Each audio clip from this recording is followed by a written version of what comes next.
سلام، خیلی مخلصیم دوستان. برنامه امشب ما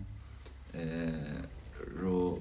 اونایی که از دست دادن فردا شب هم لایو داریم راجع به حمله قریب الوقوع امریکا به ایران و خود امریکا میدونه که ایران دند عقب نداره، چون کشورهای مسلمون گاهن که دیدید دیگه جنگ 2003 که امریکا حمله کرد به عراق،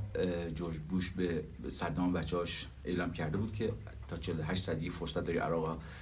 ترک کنی و یعنی حمله میکنیم، که این کار نکردن چون مسلمان ژنتیکش اینه که باخت نداره، یعنی میگه شهید بشیم برنده ایم، اسلام هم برنده بودن دیگه. برای همین لایو فردا شب و عمرن از دست ندید که تا 48 ساعت دیگه امریکا میخواد حمله کنه و جاویدنامه‌ای که ما دست دادیم خونشون بی جواب نمیمونه.